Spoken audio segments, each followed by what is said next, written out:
See, I would like you to name names. And so my next question would be, can you identify any hypocritical companies right now in the space, in part to say, make it clear for, consumers and those voters I who would just call say that this, and I'm not trying to sidestep that as much as I actually think it's important that people educate themselves on this and not just look at sound bites. Look at the membership of the Business Roundtable, look at the membership in the American Chamber of Commerce, and look for any, and you will find very few public statements from those members supporting the Inflation Reduction Act or supporting prior to that Build Back Better. Look for it. You're going to find very few. Look at the leadership within those organizations, particularly the Business Roundtable, and look at whether they've gone on record in support of these things.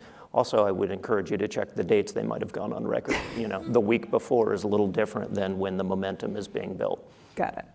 And are there examples you can point to where you feel like consumer action, because this comes up a lot with our audience too, of this balance between the need for actual, government rules and what people can do, where you've seen a really significant shift in how people place their dollars and what that means in terms of environmental outcomes? I think the two things that people, I think sometimes, voting is number one, period. And so I think it's one thing to vote. It's another thing to educate yourself and really be an informed voter. And it's a third thing to help other people vote. And so one of the things that we're pushing on quite a bit, and I just found out last night that in the short time that we've posted this information on our website about how people can participate in the upcoming midterms, we've had 3,000 plus people register to be poll workers from our community, which that's another way that I think people don't think about a lot to engage in the process. So I think participating, getting yourself up to speed, helping other people do it is critical.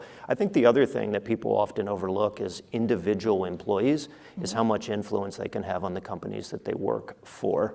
And I think one of the great trends in the last couple of years has been employees putting pressure on their employers on the topics most important to them. In my opinion, few, if any, more important than climate. Got it.